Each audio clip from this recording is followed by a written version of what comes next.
The plan this evening is I'm going to give you a talk about ski touring around Briancon and kind of the surrounding area.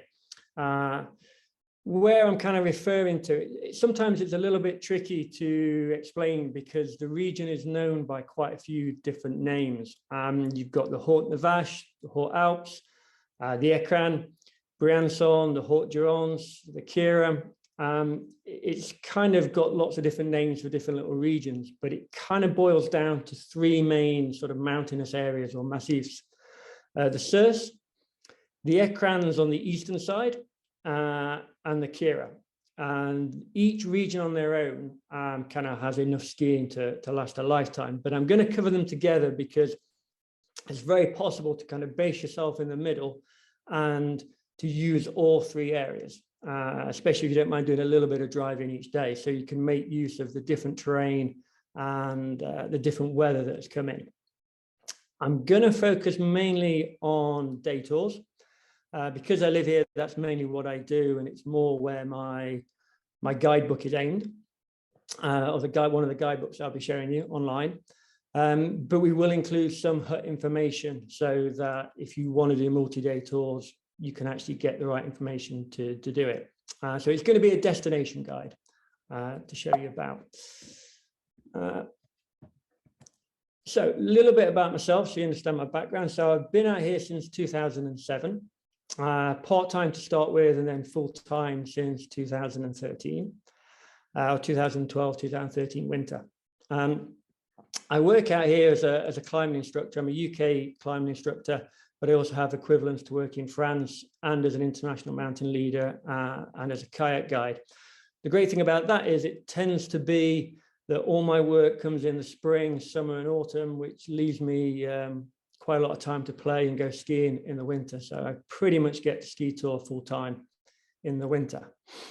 Why I wanted to do this talk, I think it's important at the moment, or one of the things I wanted to cover was that this is not, compared to some of the ski club talks that they do, such an exotic location, and maybe exotic is not the right word, more far-flung. It's quite local, it's in the Alps. But I think it fills two things at the moment. First of all, with having COVID around this year and probably around next year as well, it's a short haul, it's an easy destination for most people to get to. And secondly, which is obviously very topical this week, there's two good options for getting here with a train. So it means you don't have to fly. So for those people that are considering at the moment their impact and flying, it means you could get a trip in or some trips in and just kind of not use air travel so much. So I think quite relevant at the moment. One thing I will say, I'm quite dyslexic. Which is not really an issue for tonight, but it means even though I live here, my French pronunciation is not always spot on. So yeah, don't quote me if you come out here the names of some of the mountains, because the locals may look at you a little bit strange. So what we're going to cover tonight, we're going to look at where it is, how you get here, various options of how you get here, a little bit about each of the kind of three regions that I'm going to talk about in terms of skiing, terrain, huts, things like that. I'm going to give you some examples of the routes with some photos and maps and some information. Where to stay, now that's not actually the name of accommodation, that's kind of the valley bases and the options you could use there. And then I'm going to go through some of the resources that could help you plan a trip when you come out of this section. And then questions kind of at the end. So first of all, where is it? I will just say that the photos are probably going to be sort of identified of where they are, but if you have interest, I will tell you where they are. This is the Pic Beal, and it comes up a bit later, so you'll see it then. So we are based right down in the southern end of the Alps, down at the bottom, just near the border with Italy. Yeah, somebody's got that mic on. Cool, okay. To kind of narrow in and zoom in a little bit more to you, so we've got the Ecrins National Park just here. Opposite that is the Queyras Park, and then just above it, the Sus. So that kind of puts it in relation where to the west of Turin, kind of to the east of Grenoble, and down from the main arch of the Alps, from Chamonix and a bit lower. How to get here? So first off, the travel options. We'll start with the green options this week because of what's going on up in Glasgow. The two train options. The first one is if you can get to Paris, and now obviously when I'm talking about the travel, because it's for the Eagle Ski Club and it's a UK-based club, I'm basing my travel on getting from the UK. So for other people in other areas, you need to adapt a little bit. So from Paris, there is an overnight train. It comes down the far side of the Ecrins, the west side of the Ecrins, and it comes down to a place called Gap. You arrive there early in the morning, and then from Gap, you change and you get on a second train, and it brings you up into Briancon. And on the way up the train track, you have various options to step off at places like Diest or L'Argentière, which is where you'll see when we look a bit in depth of the various locations. So it's a great option for getting yourself down here. You get to Paris at night, go to sleep on the train, wake up in the morning in the mountains, get to go skiing. It's a great option as well for long weekends because you sleep when you travel down. Second option to come down is, again, from Paris. You can get the TGV, the fast train, and it comes down to a place called Ux. And Ux is just over the border in Italy. It's about 40 minutes, 30 minutes to get to Briancon. So it's a good option. It's a fast option. Generally, it's a lot better to do it on like a changeover day, like a Saturday, because then the transport from Ux over to Branson is laid on. Midweek, that's not always the case. You have to kind of check online that you'll be able to get a bus that take you from Ux up and over into Briancon. So they're the two train options, which obviously make it nice and green. By car, if you're coming from the UK, it's around about 10 hours from Calais, just depending on how heavy your foot is. It's or the easiest way to do it is to come on péage. So it's great. You just jump on the péage. It's an easy drive, but it is long. If you want to stop overnight, there's lots of Formula One type hotels on the way. And in terms of the toll from the UK, it's about 80 euros one way. So yeah, 80 euros down, 80 euros back. One thing I will say, if you're driving and even locally, just because I'm aware of an issue before that's happened, one of the local towns that we have is L'Argentière-la-Bessie, but all the locals call it L'Argentière. Now, I do know of a case, we have an ice festival, an ice climbing festival in January. It's great, they do ski touring as well. And a couple who were booked onto it got off their flight at Grenoble, put in L'Argentière and drove to the northern end of the Alps. So you'll hear me tonight talk about L'Argentière, but it's just making sure if you do drive that you put it right in any sat navs. In terms of flights, again, this is from the UK, or at least from this side.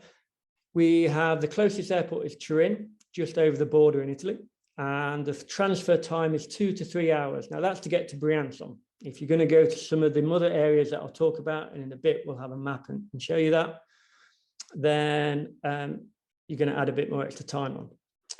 Grenoble, 3 to 4 hours. And Marseille 4 to 5.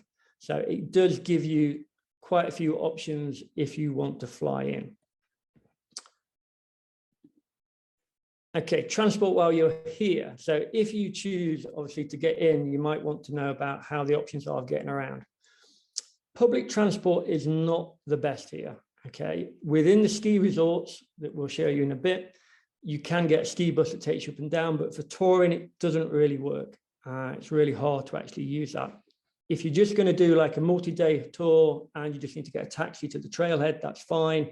But if you're doing day tours, you really need a car.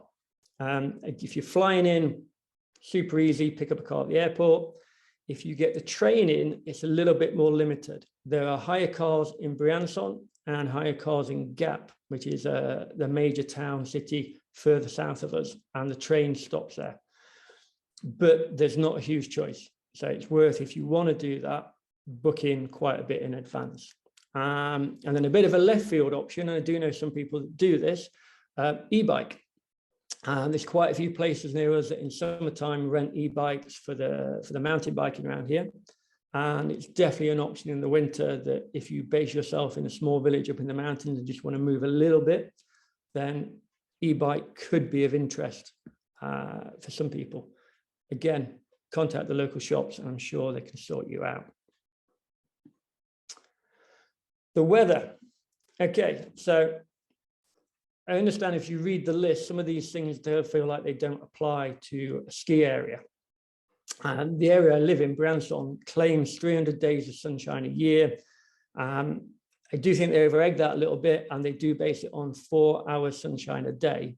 But by and large, the weather here is far more settled than other parts of the Alps. Now, a lot of people think settled weather and skiing, it's not necessarily what you want mixed together. So I'll try and explain it the way I see it. For me, we get good snow here. We're like any other part of the Alps. We're high, we've got 3,000, 4,000 meter peaks, and we get good snow. Some years we get more than the Northern Alps, some years we get a little bit less.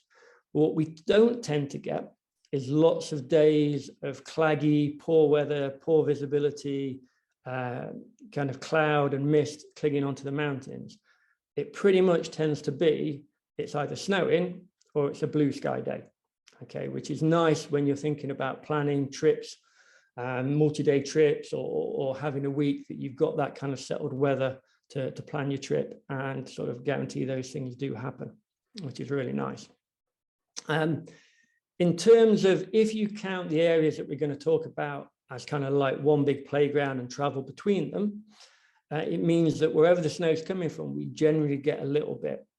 The most notorious one we get is if we get a return in east weather pattern, then the Queyras kicks off. It gets meters of snow.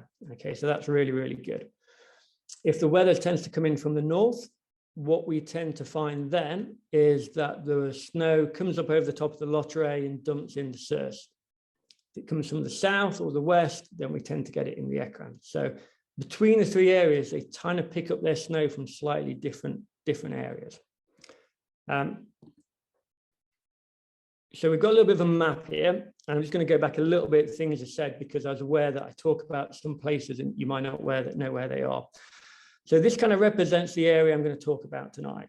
Briancon is kind of the major, it is a city, but it's a very small city. It's almost a town. And the border runs just down past Montgenèvre and traces this line down the side here. And then Italy's on the other side. So Turin is, there's Ux where the train comes in. That's where the GGV comes in. And then the overnight comes around the bottom, a place called Gap, and then it comes up this valley, stopping at Guiest, L'Argentière, and Briancon. Briancon's the end of the line. Okay, so that gives you an idea of the trains and kind of what we talked about before. I'm going to split it up into three areas, and one of the things that I do is I split it into areas based on where you would stay rather than geographical reasons or locations. So for example, this is the first area that I'm going to talk about tonight. It is the Branson area, and it covers a few different areas because realistically, this kind of area here is the northern Queyras. Okay, that's what it would refer to, and that's what the guidebooks refer to. But the reality is you can't access this from kind of the main part of the Queyras National Park, regional park. You have to access it from Briancon. So it makes more sense to me to kind of stick it as a ski destination in with Briancon. And the same up here, this area up here is kind of like the top eastern edge of the Ekran. But again, it's accessed from the Briancon area. So I've kind of stuck all those routes in together, even though they're kind of in a different range. The second bit I'm going to talk about is the Ekran, the eastern side. And that kind of covers everything that's kind of south of the Chevalier ski resort and all the way kind of down towards Guiest. And then finally, I'll talk a little bit about the Queyras. And so the Queyras Regional Park, gateway here is Queyras, and then it moves up into various small valleys with little ski resorts at the top. And that's kind of like where we're going to be talking about within the Queyras. The Queyras does go a little bit lower. The Val ski resort is just off the bottom of this map before it goes over into the Ubai. To give you a term of reference, because I said at the start, I think you can use, if you base yourself in the middle, you can use these three areas and kind of combine them as one super area. I live here, just outside L'Argentière. And for me, I can get to pretty much every place in these three areas within an hour driving.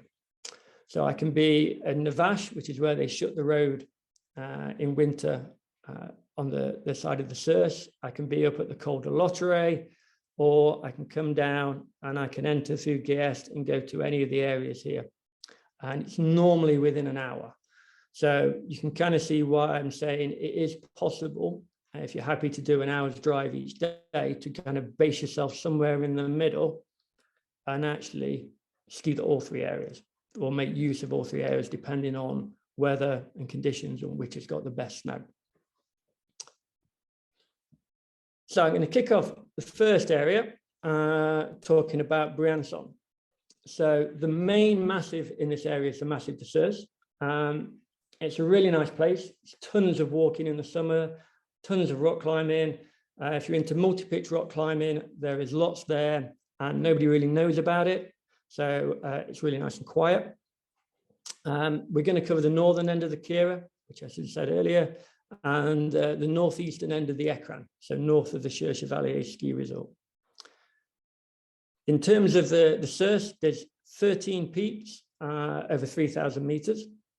Highest is the Grand Galibier, and there are no glaciers. Okay, so it's quite mellow touring terrain. Obviously, there are steep lines and there's couloirs, but by and large, it's quite mellow.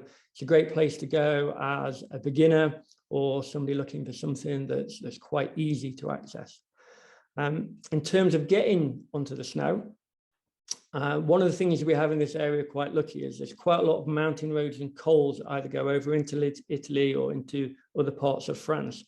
And some of them shut in the winter, some of them stay open, but what you can do is you can drive to the snow line. So we don't use a lot of uplifts here. So for example, you can go to the Col de Lotterie, which is just over 2,000 meters, or into Navash, which is nearly 1,600 meters, or Les Lots, which is 1,700 meters. So you can drive right up to the snow line, which makes it really super easy to access. I'd imagine we've had some snow the last few days, and there's a bit more forecast tonight and tomorrow.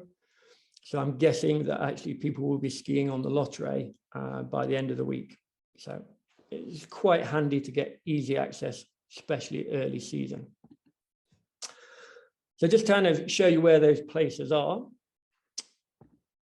First up there, that's the Circe. So it is the area north of Briancon. It can be accessed from the Navash Valley. As I said, in winter, they shut the road off in Navash, so you can't get any higher in winter time. Or it's accessed from this valley, which is anything that's kind of on the left here is the Circe Valley ski resort. The stuff on the right is touring. And at the top up here, we have kind of the Lotterie. The second area, which is this bit here, is the northern end of the Queyras. This is Les Lots, one of the areas that I said that's easy to access, and I'll be showing you an example of a route there.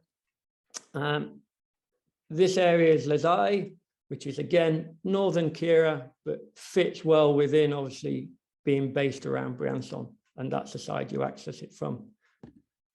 And then this area at the top, which is the eastern edge of the Ekran, round about the Col de Lotterie.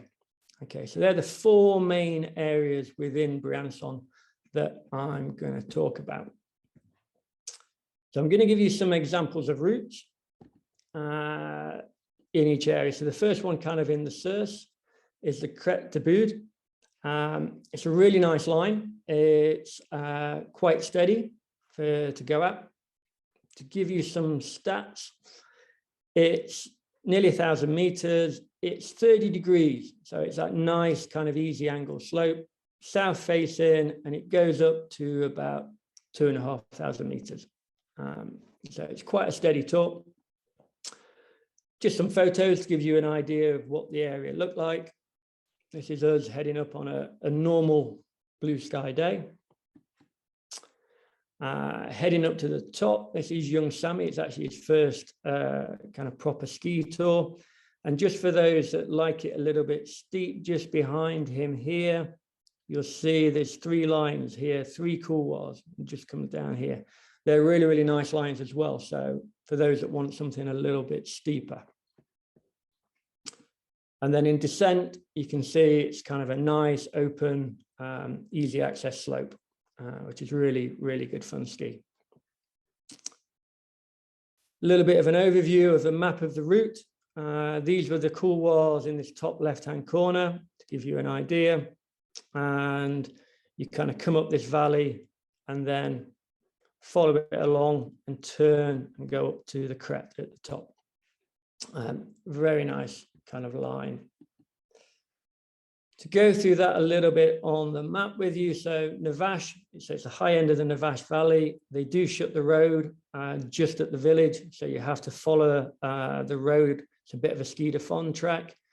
And then you turn and go up to the Refuge Buffet, which can be used as a base if you want to go and spend a few days up there.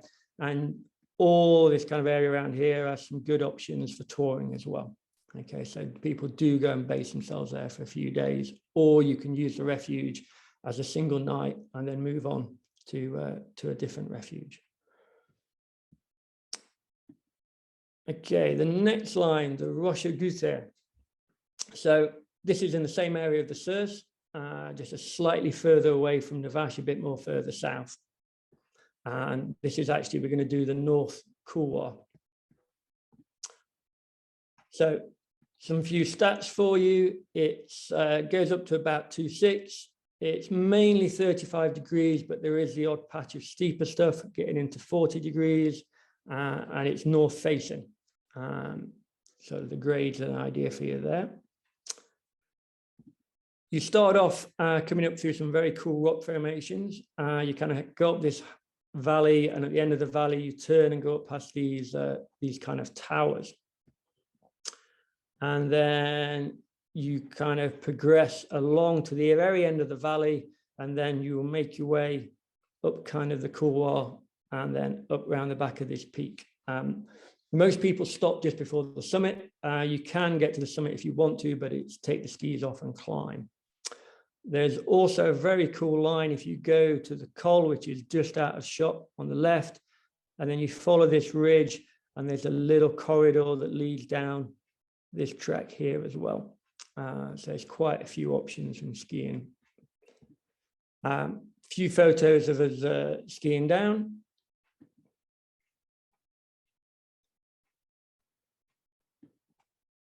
This is heading down into this little gully with some, again, very cool rock formations at the bottom. And once you've skied down this, the route continues pretty much all the way down here to the end of the valley. Really, really nice line. This is Plampinay. It's Navash is just a little bit higher to the north here. And again, you can easily access a couple of different areas. This is the valley that route's in. And it comes up to the top here. But the crête here and Rocher Raison and all along this ridge has access for skiing.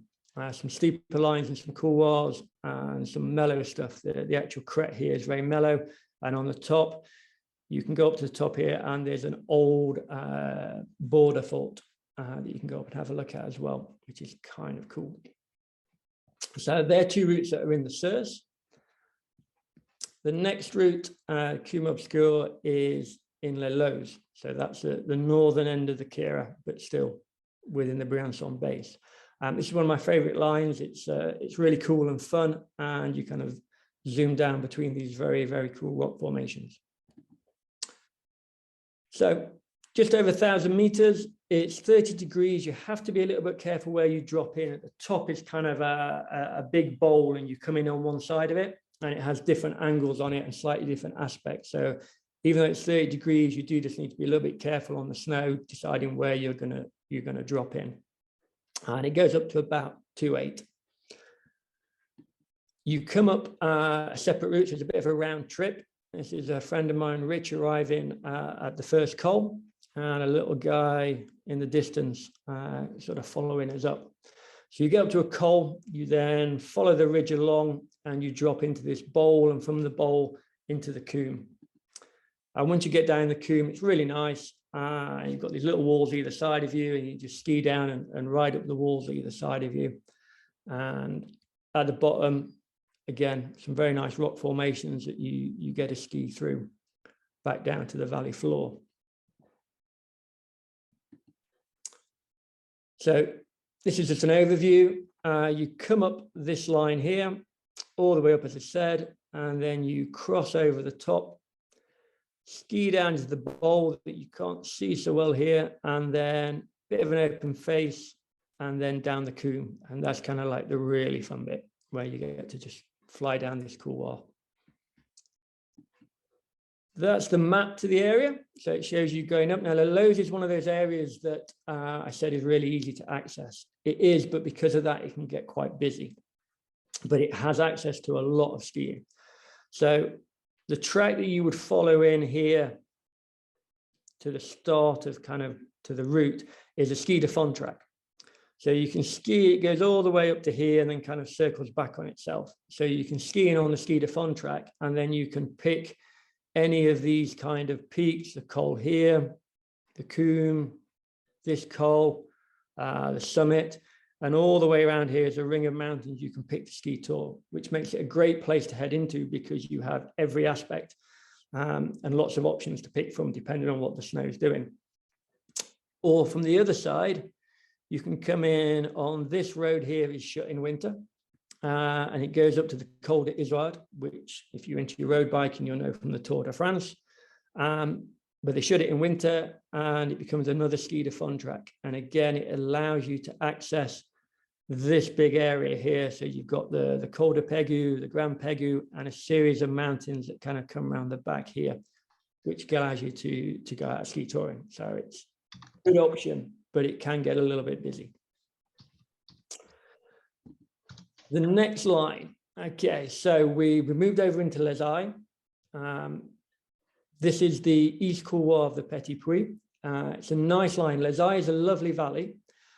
It's not so easy to access. You have to come in from pretty low down. So it means you're pretty much guaranteed it to yourself most of the time because you have to do a bit of a slog up a road to get there. But it's definitely worth it. So quite long to get up. It's 1,260 meters of ascent. Most of that is on the road. So you can ski up it, but most of it's on the road. Then you get into the couloir. It's 40 degrees. It's fairly constant. Yeah, really nice line. East facing. This is us. We're doing any photos on the road, but this is us going up the couloir. What you'll see in the picture is all this kind of coloring, this yellow stuff is actually sand. So we do get some years, we get sand from the Sahara. It gets picked up, brought in, and it gets dumped across the Alps. So some years you'll see this going off. In terms of the effect on the snow, it kind of warms it up a little bit and increases the melt. Some days when you're out, you kind of avoid it because it's a bit slushy, but I have also been out on days where the white snow, if you like, is still hard, it's not transformed, and being able to drop onto a patch of the sandy snow, just a little bit softer. So when you're out and about, it can be something that, as you see, adds into the kind of the texture of the snow. This is getting to the top. It was a ridiculously hot day. We were a little bit worried about the snow getting warm, but by and large, it was quite stable. And then this is just some shots of us skiing down. It's pretty constant angle all the way down, which makes for a fun ski. And yeah, just another photo of us. This is coming through the top where it narrows a little bit. So the map, like I said, it's not so easy to access. The road shuts right down here, and it's not far. Briancon is kind of just off the top of the map here. So you have to do this long trek up this road. It's shut. You go up on skis, you skin up, but it is a long trek kind of up to access the area. There are no huts up there. There are no refuges up there. So if you want to do stuff up there, you've got to do it all on leg power in a day. But because of that, it is quite a quiet place to go ski touring. The next line, so the Pic Blanc. So this is off the Lottery. So that's kind of, it's still the Circe, but it's right up there near the northeastern edge of the Ekran. I've put this in. This is in wintertime our version of Snowdon. If you're from the UK, you'll understand that it can get very, very busy because of how easy it is to access. It's about 1,000 meters, 35 degrees. It's a lovely ski. You go up to nearly 3,000 meters, and you're starting at nearly 2,000 meters, which is why you always get good snow, good in the early season. Puts you right up there in the high mountains, and this view is back down the valley towards Briancon. So back down this valley, this is kind of Russia Valley. Skiing is on this side, and the touring is on this side, and it gives you a lovely view back down. But as I said, that is normal on a sunny day, especially if it's kind of Christmas holidays or Feb half term. Because it's so easy to access, because the roads are so well cleared, you do get coaches sometimes. Ski clubs will come in coaches and go touring. Also, which is quite a weird experience, at the bottom there is a snow kite school. It gets good wind in the afternoon, so there's a snow kite school for going on the board and skis with a kite. And every now and then they have a DJ playing. So sometimes you're touring and you can actually hear the DJ, which is a little bit weird. But really nice tour and easy to access, but it will be a busy day normally. Like I say, the other good thing is end of season, beginning of season, it's the first and last to have snow. So this is the Col de Lottery, and this is the top of the Circe, and the line goes up here, up this little summit up the top here. And then you just ski back down the same way. This road, the yellow road you can see, is up to the Glibier. That's shut in winter. That's worth knowing from a travel perspective, because I have no people try and use it. Actually, you can't get over. The Lottery is normally open. So if you fly into Grenoble, you can normally get across. If it is snowing when you arrive, especially if it's late at night, sometimes they won't plough it to the morning and it will send you the other way around the Ekran. So it's an extra couple of hours on the journey. It's worth knowing that. But most of the time that's open, and after snow they will clear it, which gives you the kind of easy access. Okay, next we're going to have a quick look of huts. So I'm going to bring up a website, which is kind of a website that deals with, it's all across the Alps, and it comes up with various refuges. I think it's better to show you this and show you what's there than particularly, identify and go through a list of it, because then you can research what would work for you. And this will be in the link at the end.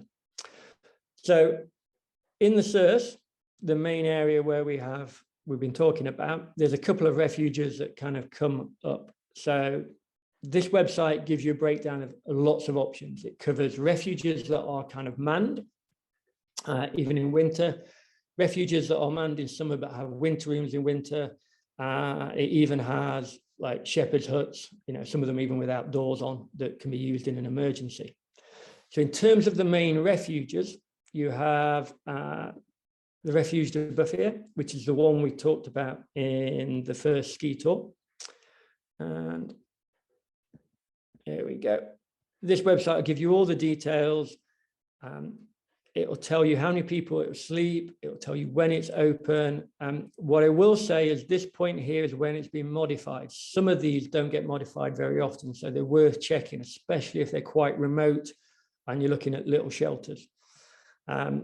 But the Refugee Buffet will give you what they can offer.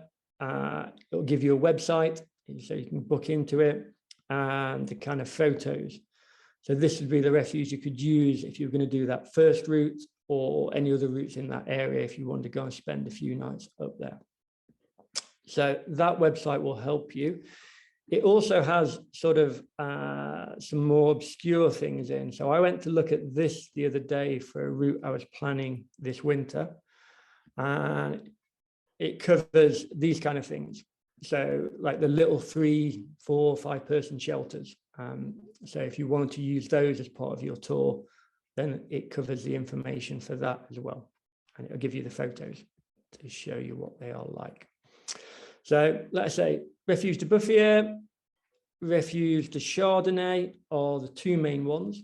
And then as you head further north, bearing in mind the road closes back here, you head further north, there are a few more refuges. Some of them are summer only and have winter rooms, and some of them do open up privately in the winter.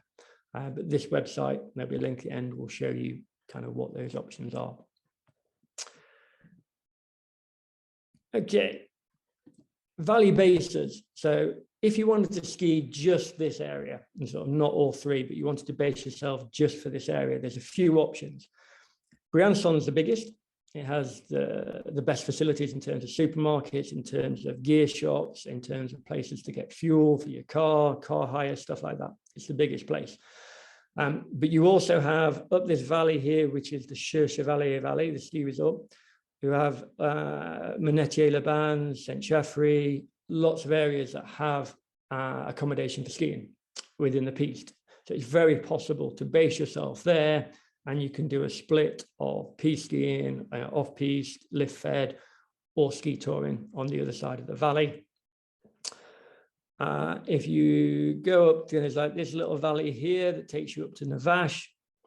There is bits of accommodation up there, but it's quite remote and there isn't a lot. You kind of have to search on Airbnb and find little places to go to.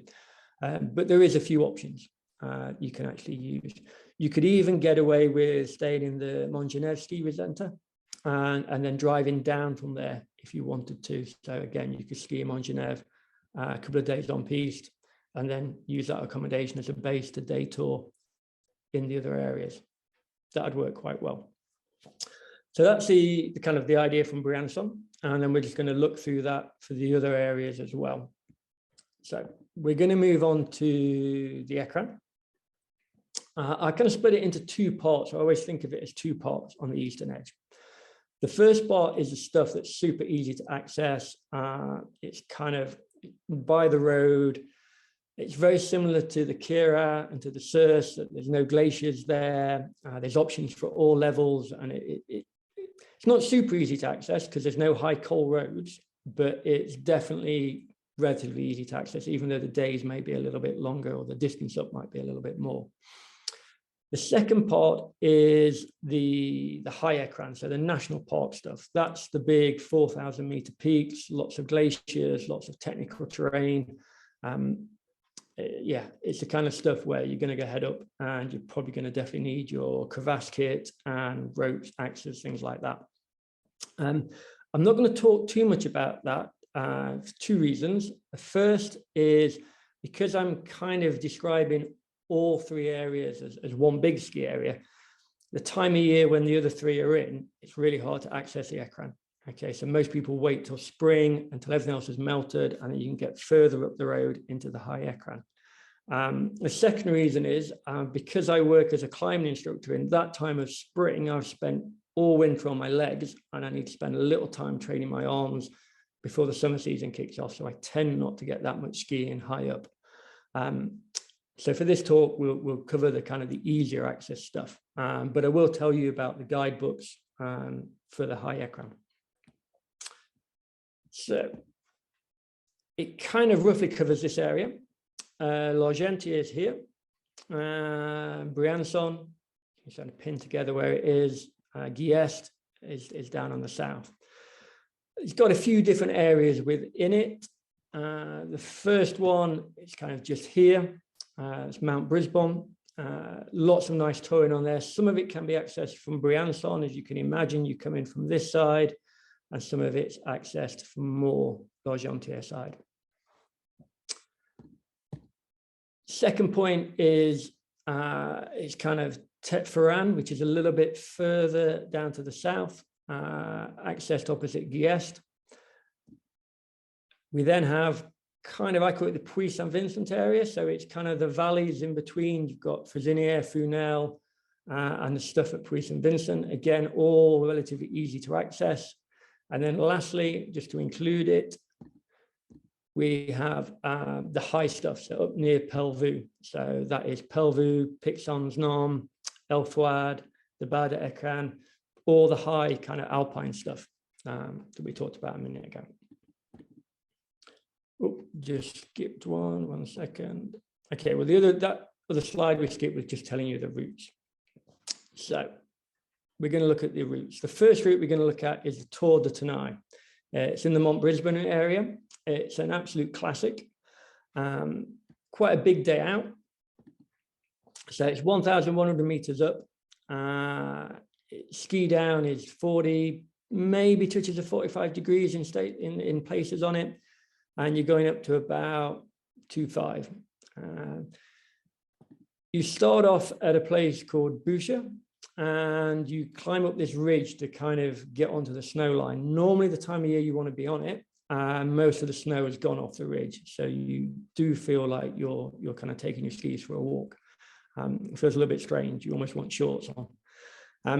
So you walk up this ridge line. It's quite steep. You can see it follows up. It steepens up in places until you get to kind of like the snow kicks in on this kind of plateau. And from there, the route goes across the plateau, then it climbs this snowfield behind, and it goes up to this little col at the top. And that's the photo from the col. Just climb up, you either boot the last bit or wobble on your skis. It's quite thin. Once you get to the col, we're going to ski down the other side. So the col is just up here, and we're going to ski down and across, and then you come down the main face. Really, really nice line. It's also possible to add a bit on. I'll show you on this. So this is the line, come up and across, and it is possible to sort of ski this bit, put your skins back on, go up, and then head up a col that's at the back of here, and then you can kind of ski down and do the lot. Once you get down to the valley floor, down to here, you have to put your skins back on, and you follow a forest track that's got snow on it.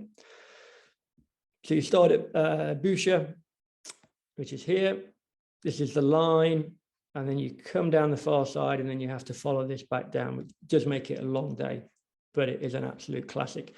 If you stay in Briancon, every time you look over towards the Ecrins, you will see this line. I've seen it the last few days, and it's got a little bit of snow in it, and I'm already excited to ski it again this year.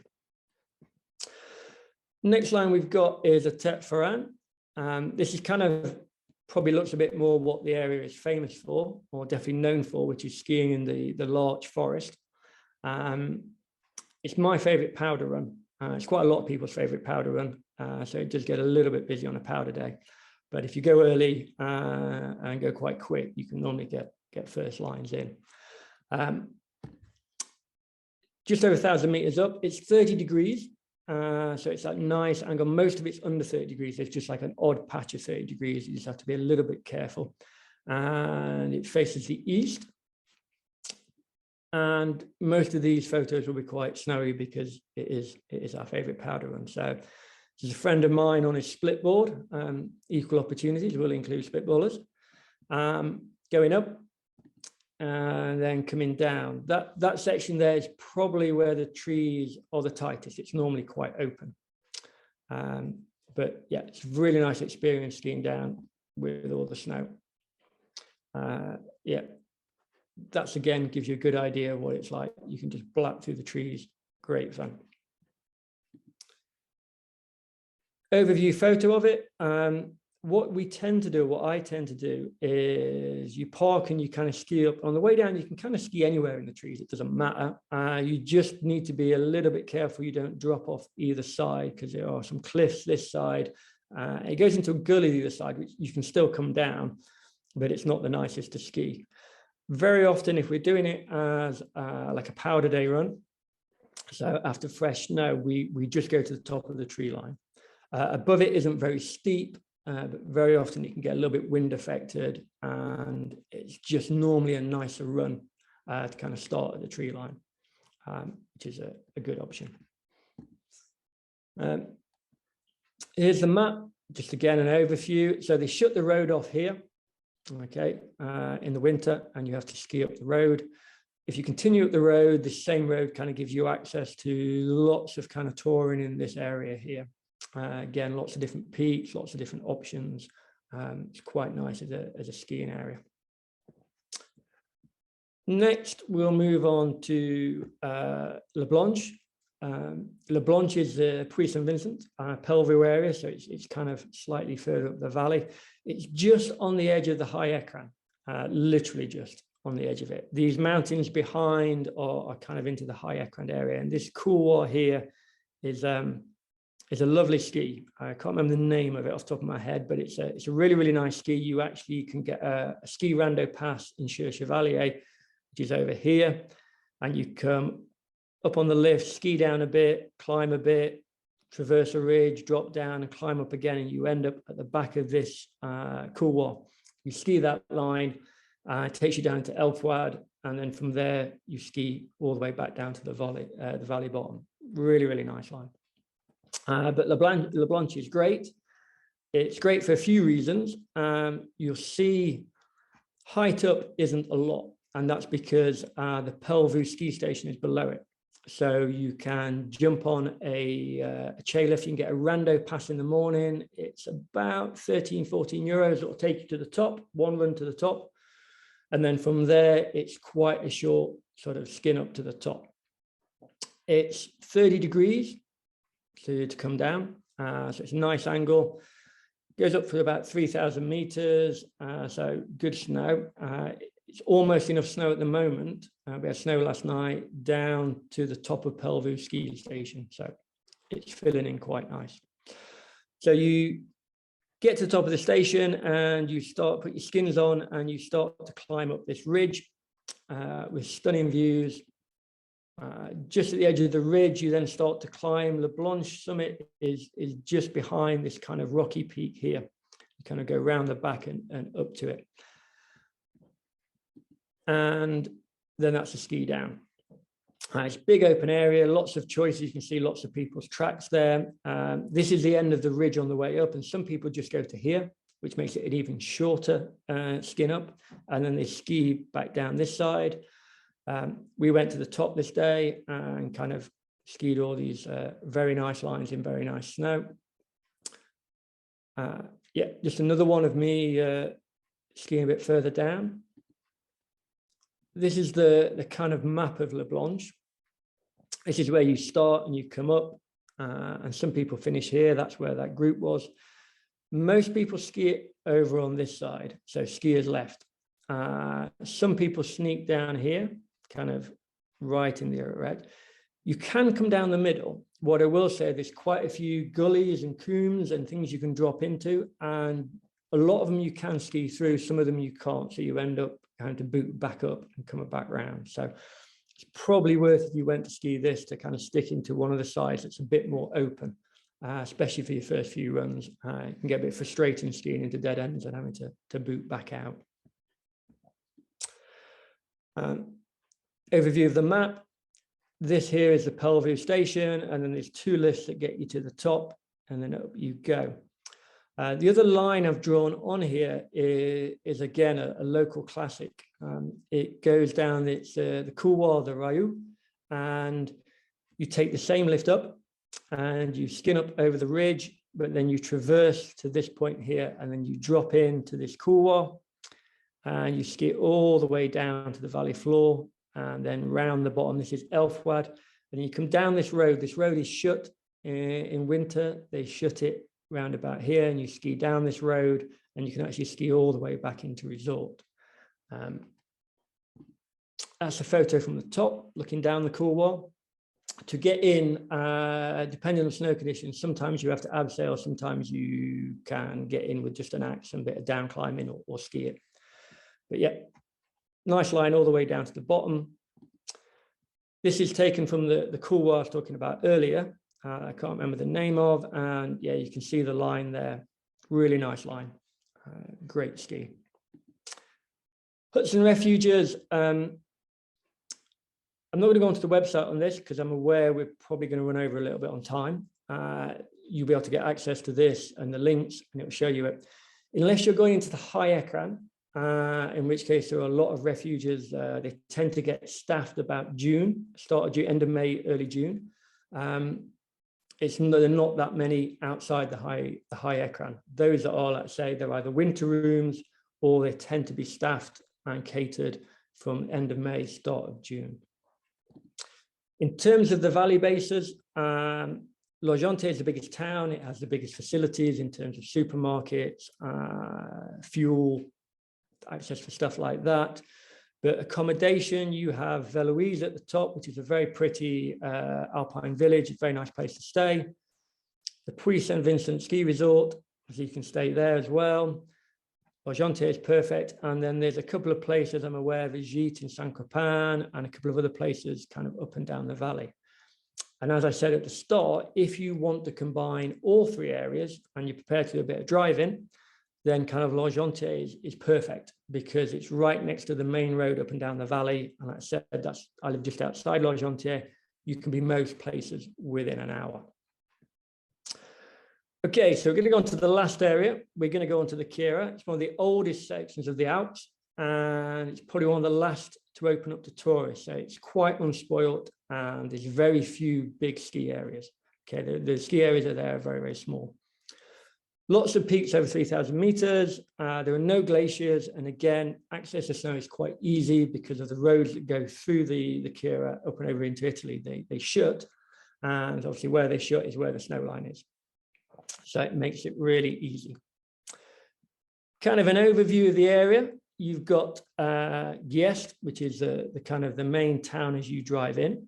And then you've got Sayac, which has got some great ice climbing, some great skiing, a little ski resort. Saint-Véran, same little ski resort area there. Arvu and Aiguilles. So they're kind of the main areas within the Queyras to go skiing. Blip through those. Okay, so routes. We've got first route up is near Arvu, which is the traverse of the Pic-Biel. It's a classic traverse. We do it north to south. It's quite a big day out. This is the ridge. We obviously from here, we just kind of come up a cool wall, which you'll see in a minute, and we follow this ridge round and just round the back here before we take the skins off and start the descent. So, 1,300 meters of up. It's quite a big day. It's mainly the skiing is 35 degrees, but there are sections of steeper stuff up to 45 on it. As you come down, there are a few options where you can go a bit steeper, a bit shallower, but it does get the odd place where it does get a little bit steeper. This is coming up from the valley. It's a really stunning area, and we kind of follow this up from Arvu, which is around this corner. You kind of follow it up, and just where I'm now is on a col. You drop over I took the photo. You drop over the col, and then you will climb the North Cool Wall, which is a really nice climb up.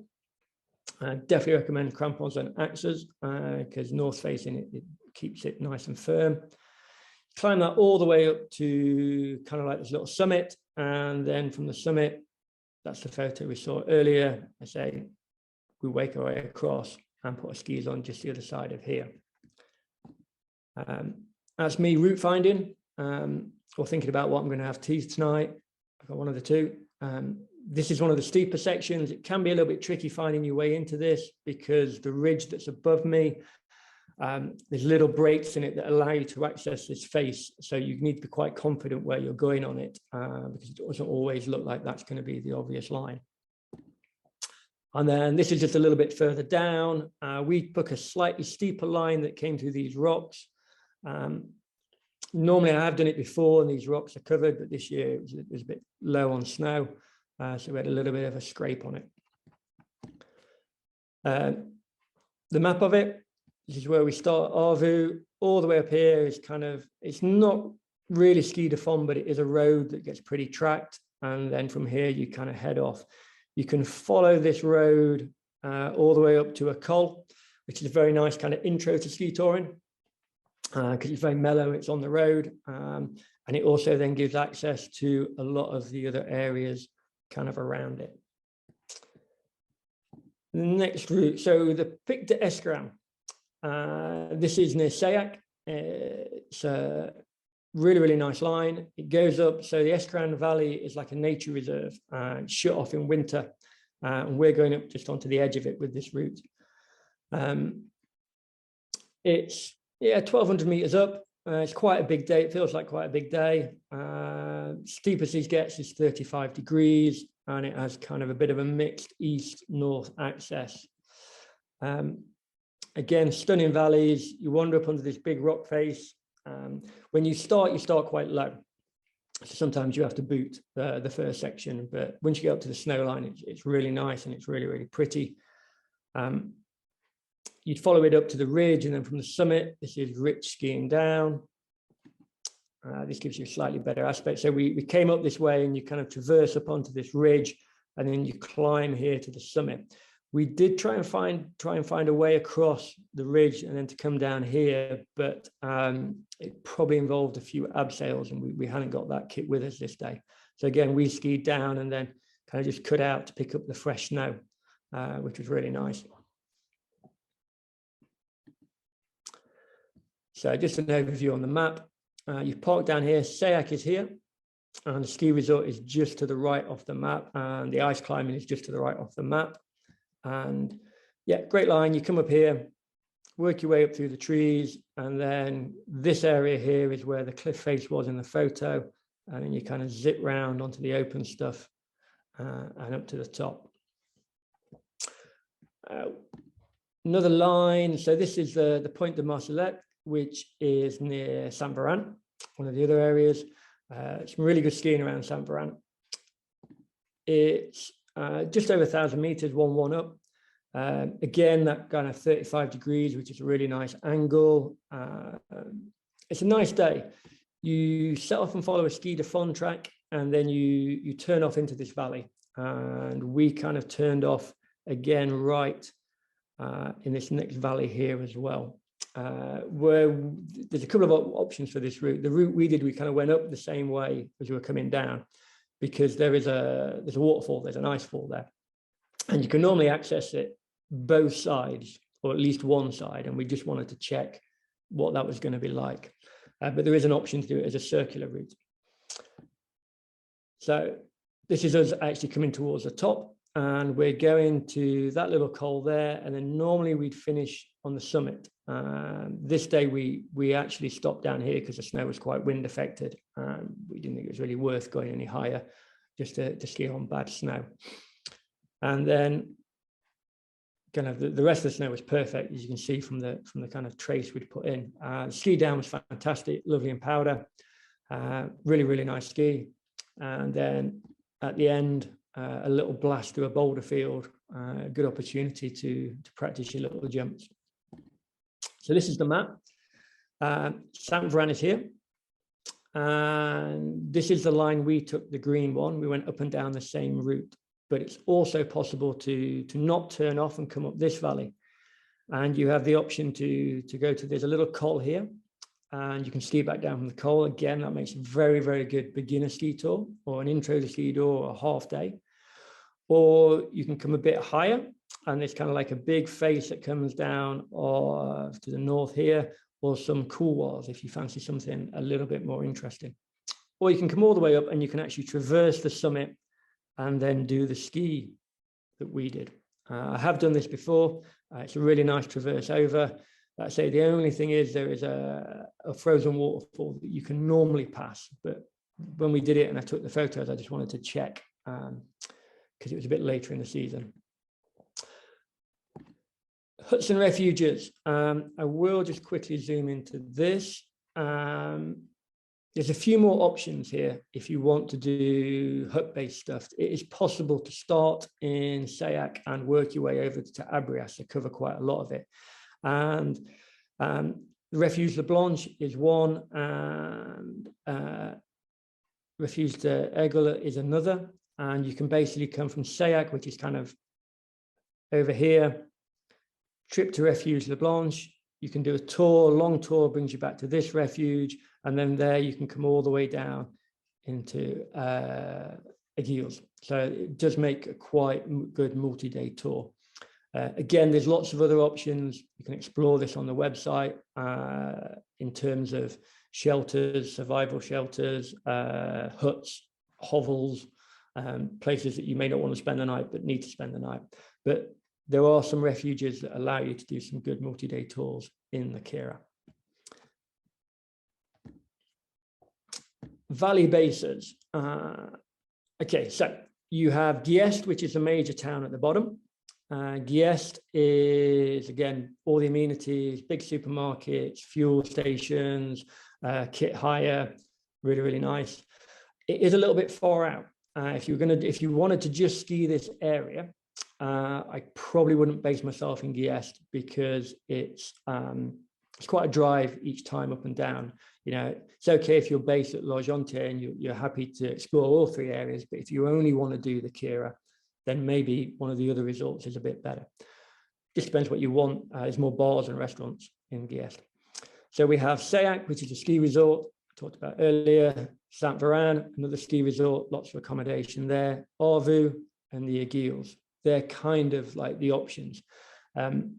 Each of them will have little spa shops, normal small ski resorts, facilities. They'll have kit shops. Some of them, or quite a few of them, probably won't have, or not necessarily always have, ski touring kit to hire. So if you want to hire ski touring kit, you need to check if you're going to stay at the places there do. If not, Giest does have a shop that rents ski touring kit.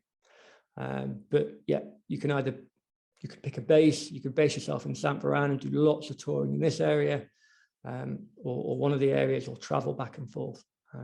But they're the options for that. So that's the three areas, and I'm aware I'm just creeping over my time, so I'll blast through the other bits. So resources, things to help you obviously plan your trip. First one is the obvious one, is guidebooks. There is no English-speaking guidebook or English written guidebook for the area that we talk about yet. So these are the best options. These are the Topo Nedge series. They're really, really good. They are totally in French. They cover lots of information. What I will say is they base the regions on the geographic regions, not where you are based. So for example, if you stayed in Briancon and you thought, I really want to go and ski the stuff in Les Loes in the northern end of the Queyras, you would need the Circe guidebook and the Queyras guidebook. And if you also wanted to go and ski stuff to the west of the Col de l'Autre, that's technically in the Ecrins, you'd need all three. So it's a little bit confusing, but essentially the Queyras covers the Queyras area, the Ecrins covers the whole of the Ecrins, and the Circe is just the Circe. So like I say, Briancon, you'd have to get, or potentially use all three. So it's just worth bearing that in mind. In terms of what you get in the guidebook, you get loads of information, lots of color photos with diagrams on. That's really nice. All the key information at the top, grade, ratings on it, height gain, all that kind of stuff. The text is normally quite good, even if you're not fluent in French. A bit of cut and paste and translate and mapping it over with an IGN map. It tends to be quite good, but it is probably the best guidebook we have. You also get some kind of best of guidebooks that cover the whole of the Haute Alps. This is still out there, but it is an old book. It's okay. There's no photographed topos. There's some photographs in it, but there's no topos. But there are these kind of little drawings. that give you a clue to where you're going. And again, it gives you all the key information. I don't tend to use this one so much because I find the topo navigators are better. But if you just want an overview of the area, then obviously it's a cheaper option. And then this option, so this is in English, but it's kind of alpinism and ski mountaineering. So it's based mainly in the high Ekran. It does cover some stuff in the Keyras, it does cover some stuff in the Surs, but it's even the stuff there that it covers, it's more ski mountaineering than it is sort of more touring. So it covers all the climbing routes. It's got descriptions in English, and it's got lovely topos in it, and the routes you can follow, they're all numbered. And what it tends to have is routes you can climb, and then those also have a ski grade. So if you're into the steep stuff and the mountaineering stuff, this is perfect. Again, access generally later in the season, springtime, when the roads clear a little bit and you can gain height. Or if you want to go in winter, you have to use the winter rooms and carry all your stuff in. This one is available in the UK. The other two, I don't believe they are. I think you have to buy them here. I've never seen them for sale in the UK. You can probably get them delivered, but they're not actually readily available in the UK. Okay, websites. I've got a list of websites. They're going to go up after, so you can browse through them. I'm only going to go a few because a few of them should be fairly obvious to people who ski in the Alps already, but it's just kind of a reminder for anyone who's not what you can get, like weather forecasts. The first one is my site, so I apologize. I'm going to use the longest time on that. So I do a free ski touring guidebook. It's online, and it's me and a group of friends that do it. And basically each year we add new routes to it. We do it to kind of promote the area and showcase what's here. So you'll get the link in the conversation, so you can copy and paste it in a bit if you want. I'll just run through it briefly with you. So it's got other guides on as well. So it's got via ferrata guides and walking guides. Not many walking guides because I don't do that much walking, but mainly skiing and via ferrata. It has a section at the top, which are kind of some of my favorite routes. And then it has a section where you can pick a route by a category. So you can pick it by height gain, by aspect, by difficulty. We'll have a look at difficulty. I'll just point out that that young chappie there is Dave, who's going to do your talk in a few weeks about skiing in Turkey. Not as remote as Turkey, but he did enjoy the skiing here. So if you clicked on this, it'll take you through to a list. It's listed in grade, so the easiest, the Tets, but it'll also give you whether it's north facing, the height gain, and which region it's in, to give you kind of some idea of not only the grade, but actually what aspect is it, and will that snow be any good? And then you just click on a route. It'll take you through to a route, and it will give you all the key information in terms of height gain, in kind of gradient, in terms of high point, low point, aspect, distance up, distance down. They're not 100% exact because they're done on what I do the day, and obviously it depends on the line you take. It's just a rough guideline. It gives you some photos. It's Poppy on one of her first ski tours. It's a really nice line, actually. It's Col Longe, but it also allows you to access this couloir, which is off the back of the Saint Veran ski station. It'll give you a description. It will tell you the map you need to make sure you plan it. And then it will give you kind of an open source map. And if you click on the open source map, it will take you through and it will give you a rough idea. Now, the plan is that you wouldn't navigate off this. It just allows you to plot it onto your IGN map. So it's just to kind of give you that idea.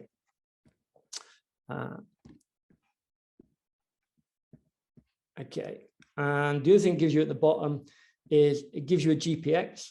I've put those in. I wasn't 100% sure. I'm kind of half and half, you know, for people who are experienced ski tourers, having the option to have a GPX not to follow, but to base your day on and use in terms of planning is very handy.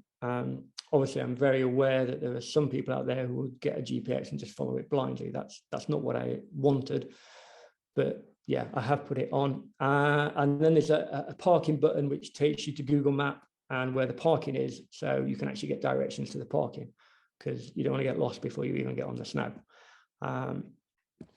So that is just an example of one of the routes. Maybe 1 second. Okay. Perfect. So it gives you the playlist, so you can select by category. It gives you a map, and you can click on to a peak nearby you. It will give you the name. That was the core we looked at earlier. And you click that, it'll take you to a guidebook similar to the one we've just seen. So all the key information, photos, description, etc., etc. Or you can come down the bottom and just kind of browse by pretty pictures. You know, you can have a look through at the lines. Some of the lines we've talked about are on here. And again, you can search by the Queyras or Briancon. Again, I base it on where you're based, not on the geography reason. And yeah, you know, we just click on this. We looked at this one earlier. Again, it's got all the stats, the grade, as in the technical grade, the exposure, and any elements of mountaineering within it. Photos, description. I have a little how to use button, which is how I envisage people using it, which it has some information on it. There are some bits of kit on it, because it's free, it's sponsored by a couple of companies. So yeah, you do have to put up a little bit of that. And yeah, the map, GPX and parking. So that's my site. Feel free to check it out. There's other stuff on there, like blogs and stuff, but yeah, the guidebook is obviously, if you're interested in skiing, is probably the thing most to you. Ski Tour FR, many of you know that. I'm not going to go into depth on that. It's a great site. It's free. It accesses tours. It also does conditions, as in people log their conditions, so you can check where people have skied that day or a few days ago. Obviously, you don't know who's put that information up there, but it's a good benchmark to start looking at. Camp to camp, very similar. Yeah, got routes on. People have logged stuff, what they've done the day. In terms of weather, I use Metier Blue and Metier Seal. They're the best ones for around here. This is the weather forecast for the top of Leblance for the next few days. So you can see we're starting to get a bit of snow coming in, which is always good. Metier France is where you'd pick up the avalanche forecast. They have their own mountain page, and you go on there and you can go in the Northern Alps or the Southern Alps. We're in the Southern Alps, and then click by the range you want. They also have an app called Metier Ski app. You can grab that. It's on iPhones and on Androids, and it just allows you direct access to it. I've put in Backcountry Books. It's a UK company, because you can get the IGN maps there. And the IGN maps, which is the mapping you need to navigate, also have blue lines on which represent ski touring routes. The reason I put them in is that if you're an Eagles Club member, you get a discount. There is a discount code. I'm not going to say it on here because there's lots of people on here, but I'm sure if you ask within the club, or if not, I can pass it on afterwards.